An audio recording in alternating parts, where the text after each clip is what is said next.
Hello friends, I'm back. It's been a while, I know, but I had quite a bit going on. And today I will strictly stick to one subject. I will sort of divide everything into two because there's so much to cover lately. I'm going to leave out the relationship and all that stuff out for today. Um, we can just say that, I've become a single man again and I have to fight my battles again without a lovely lady by my side. But you never know what's around the corner, and good things come to those who wait. And, I've never been the type of guy, for example, who went out and looked for girls. So a good friend of mine said, just reminded me, if you don't look for relationships or a lovely lady, one may just come along. Anyway, let's switch to what I was really wanting to make this video about. I'll give you a quick run-up first of how I'm doing, because that's always important, a check-in. How I'm doing is I'm still in rehab.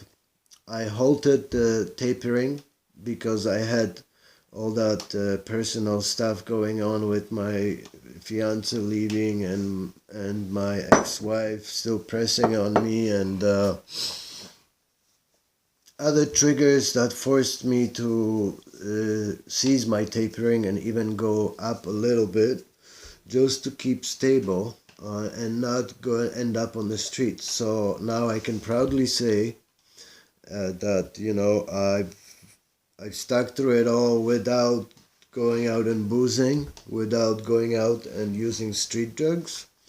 What I do in those really, really tough moments is I take a little bit more of my prescribed medicine that is prescribed to me, that I know is clean, medical stuff, prescription, pharmaceutical stuff that will not harm me, and like people are getting harmed out on the street. That's called harm reduction, And there's very few moments like that, but they come and go. And you gotta pick and choose and do the right thing. And lately I've been choosing to talk to my doctors and my peers and my support group, my friends, rather than dealers or people who are still into this crap, And I must say something. Last week, in 5 days, I lost two very dear friends to me, very old friends too. One, a soccer mate. If you ever had soccer mates, you know what that's like. It's like a brotherhood. And one, a very good friend, a girl, that's been in a crew in Toronto for so many years, just part of our family there, I had lost friends again, heart attack due to fentanyl, overdose. The other heart attack, I don't know what caused it yet, but most of the deaths that happen around me these days and heart attacks are alcohol or drug induced, and I'm grateful to be here. And my message and my challenge to everyone out there who's still doing all that stuff and messing around with those little baggies and whatnot, you don't know what's inside it. You don't. You really don't. And please don't be the next person that I find out is dead. Please, I challenge you to, if you're going to keep relapsing, if you're going to keep doing this drug, even though you're kind of stable and have a stable life, even if you're a functional addict, that's like they say, if you're going to keep relapsing and going down that gutter, down to the shit gutter again, and drag all your loved ones and family and everyone who cares down with you, then please, please, I challenge you, might as well enter a rehabilitation program, okay? And get your drugs, but get the medical ones. get the ones that the doctors prescribe, and that are meant for these kind of situations. There is medications for everything, and including for addiction tendencies, for anxiety, for depression, for everything. And if you're really going to keep going there, and hurting yourself and others all around you, please, might as well enter a program. Spare us the deaths, please. It's not a joke. You might think you're having fun, having a few drinks, having a few lines, maybe a smoke, something here and there. But next thing you know, let me tell you, just last week, one toke person never woke up. I hear it way too often. And 4 heart attacks in the last 2 years. I mean, really, friends, really, a couple of you per year have to go and leave this realm, this life? Please, I'm in a program. I'm treasuring it a bit, Carl Jung said, walk through this life or be drugged through it. I'm sort of being drugged through it, but I'm also trying to fight. I have a lovely daughter. I have an amazing mother. And turns out I have a lot of friends around me. And I have to do something. Well, keep fighting it, actually. I have to start eating again and stabilize myself at where I am and start tapering, get to a point where I'm ready to taper off again. I don't smoke the cigarettes no more. I love the cannabis, of course, but I'm not an alcoholic, I'm not a smoker, I'm not an active user, I'm not an addict. I'm in rehab, yes, and I am dependent on the prescription medications I get, but look at me, I'm here, and I'm somewhat stable, and maybe I'm a bit sad because of shit that's going on in my life lately, I really need a break, but I don't think I'll ever give up, There must be a reason I'm still alive, I ask myself, every time I lose a close friend, like last week too, I ask myself, what am I still doing here? Why have I been granted this life today, tonight,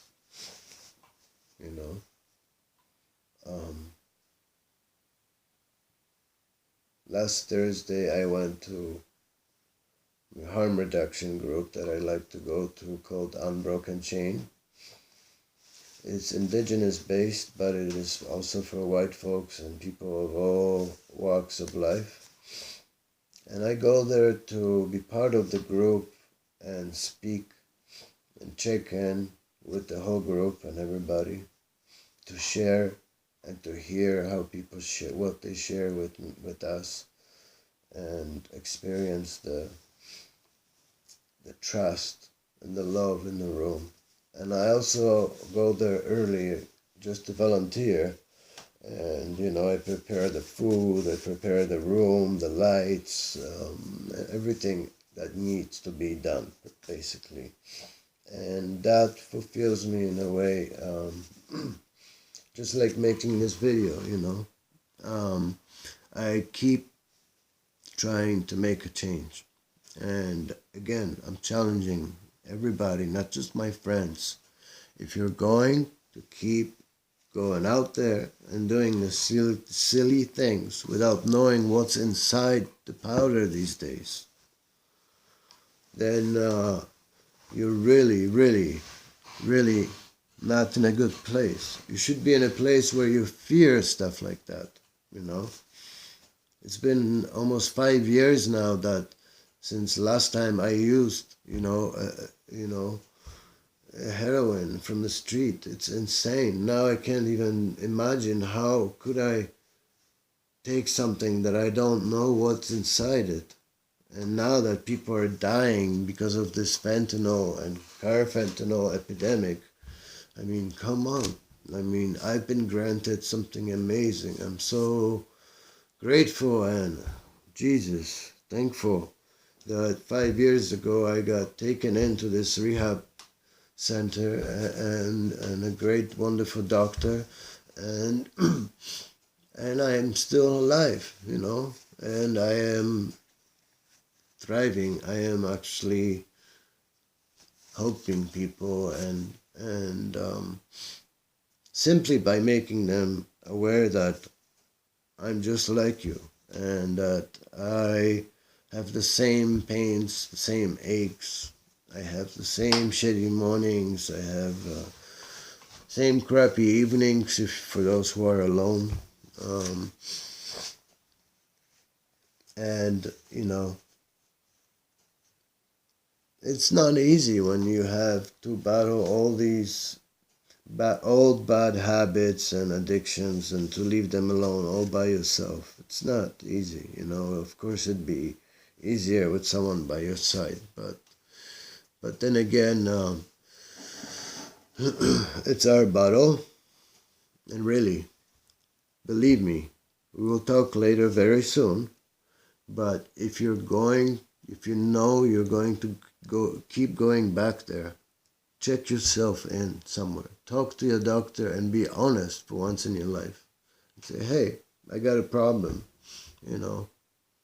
Can you refer me to a clinic, somewhere where I can go and take, a pharmaceutical supplement and also go to meetings, like I do, and nothing ashamed of, and let everything out through meetings and through your true potential, through your talents, Most of you are very talented. Most of you have something they're really good at,